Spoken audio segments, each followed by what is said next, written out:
Kalau yang melemparkan, yang memasukkan, ya, yang memasukkan itu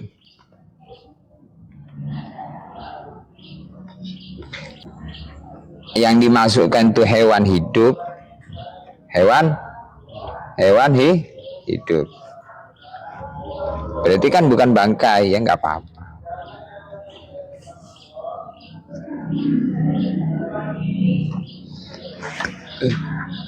Terus.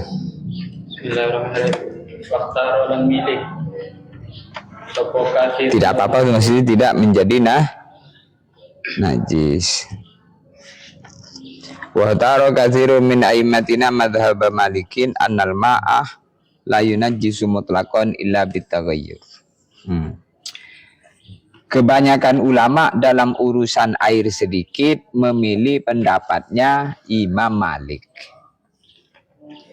Kebanyakan ulama dalam urusan air sedikit kejatuhan najis itu memilih pendapatnya Imam Malik.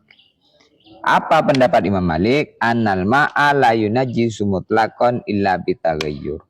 Bahwa air sedikit tidak najis sebab kejatuhan najis, ya, kecuali airnya berubah.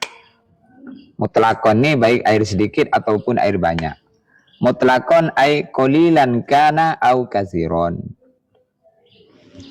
Ini kebanyakan ulama dalam urusan air kejatuhan najis memilih pendapatnya Imam Malik. Apa pendapat Imam Malik? Kata Imam Malik, air baik sedikit maupun banyak kejatuhan najis tidak bisa najis, tetap suci. Kecuali airnya berubah. Maka kalau kamu misalnya mengadakan sapar, kebelet, lalu masuk ke WC di mana airnya baknya itu rata dengan kloset. Jadi rawan adanya percikan. Nah, kalau menurut Imam Malik, air sedikit dengan masuk najis atau kepercikan najis tidak najis kecuali air tadi berubah. Selama tidak berubah warna, rasa, bau, maka tidak apa. Jadi kamu bisa mengamalkan ini.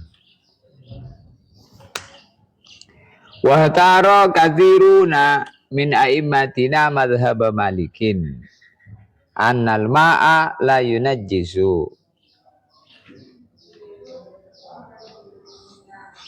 mutlaqan illa bitaghayyur. Kebanyakan para ulama dalam urusan air kejatuhan najis, air itu tidak najis secara mutlak baik sedikit maupun banyak kecuali airnya berubah.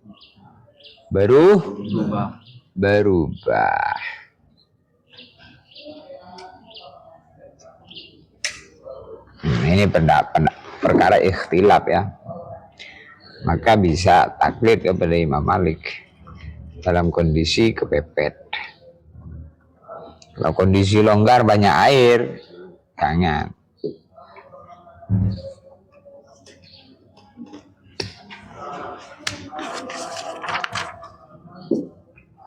Ini yang dibahas air yang di bak tadi, Kemasukan najis tai cecak misalnya kan, tai cecak. Kamu ada bak, kemudian baknya ada tai cecak. Berubah nggak airnya? Kalau nggak berubah, menurut Imam Malik tetap suci.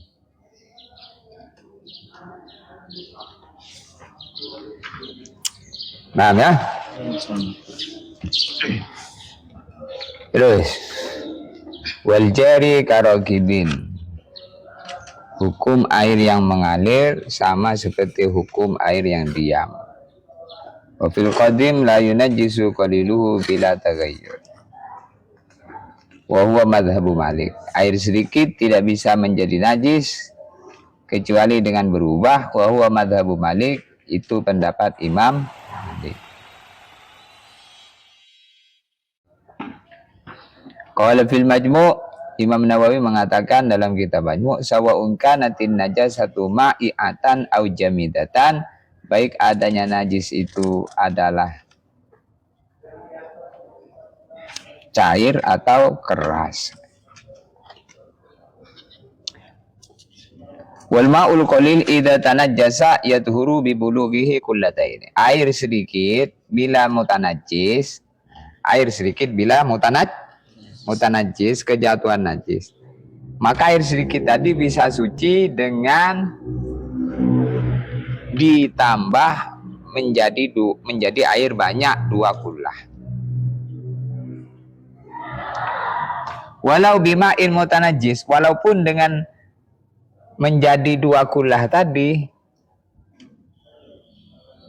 sama-sama air mutanajjis. Sama-sama air mutanajjis dikumpulkan jadi 1, jadi 2 kullah. Maka menjadi suci mensucikan. Haitsula taghayyara bihi, sekiranya dengan dicampur menjadi 1 air mutanajjis tadi tidak berubah. Jadi air yang mutanajis, air sedikit mutanajis, itu bisa menjadi suci. Caranya dengan apa? Dijadikan 2 gula. Entah kamu tambahin air jadi 2 gula, atau kamu satukan antara air-air mutanajis sehingga menjadi 2 gula. Air 2 gula berapa? Berapa? Kemarin berapa tadi? Berapa? 500 liter. Nah, 500 liter itu perinciannya kalau wadah persegi 4, wadah bulat, nah itu beda-beda, tinggal ngukur. Kalau murabba, maka 1 dhira' 1/4 dhira'. Panjangnya, lebarnya, dalamnya. 1 dhira' 1/4. Panjangnya, lebarnya, dalamnya. Kalau kamu mau buat wadah untuk itu, lebihkan dari sekedar cukup 2 kula. Karena dengan diambil menjadi berkurang. Lebihkan dari 2 kula. Ini kalau mengikuti pendapat mazhab kita longgar harus 2 kullah itu. Kalau Imam Malik lebih ringan. Jadi walaupun kecil wadahnya, kejatuhan najis yang penting nggak berubah, tetap suci. Jadi kalau kamu mendapatkan WC di mana bak airnya pendek rata dengan kloset, itu kamu ngikuti Imam Malik. Percikan yang mercik ke situ tidak mempengaruhi air sedikit dalam wadah itu selama airnya tidak berubah. Wal katsiru yadhuru bi zawali taghayyurihi bi nafsihi aw bima in zida alaihi aw nuqisa anhu wa kana al-baqi katsiran. Nah, kalau air yang mutanajis tadi airnya banyak. Airnya misalnya sumur, kejatuhan bangkai sapi. Sapinya belum di situ. Sapi berubahlah busuk air di sumur itu. Walaupun 300 kullah. Maka gimana supaya air banyak tadi bisa suci? Ada 2 cara. Yang pertama dibiarkan, jangan dipakai-pakai sampai hilang sendiri, selepas dibuang bangkainya. Bangkai itu angkat sapinya. Yang dibiarin di situ. Bangkai sapinya diangkat dulu, dikeluarkan dari sumur itu. Terus dibiarkan nyumber sampai hilang baunya menjadi suci. Atau ditambahin dari atas. Tambahin air sampai hilang bau, rasa, dan warna. Yang lebih bagus, bangkainya diambil, airnya dikuras.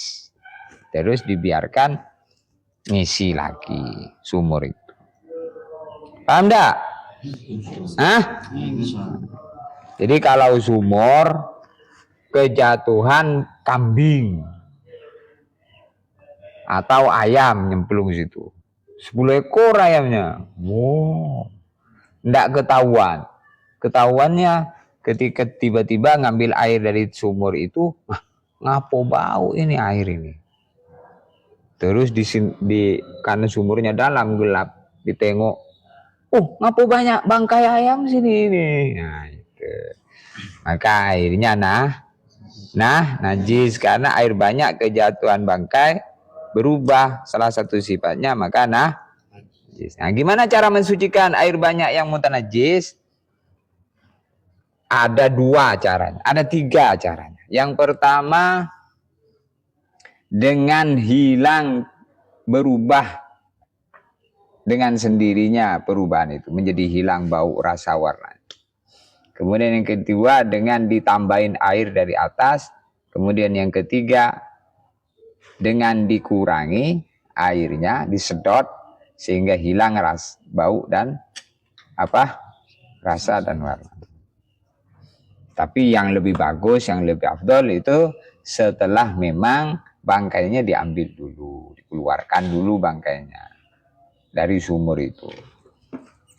Kalau masih ada bangkainya. Kalau bangkainya sudah hancur menyatu dengan air sudah, karena 4 bulan baru ketahuan, atau 1 bulan baru ketahuan, maka tinggal dikuras airnya sampai hilang bau, rasa, dan warnanya.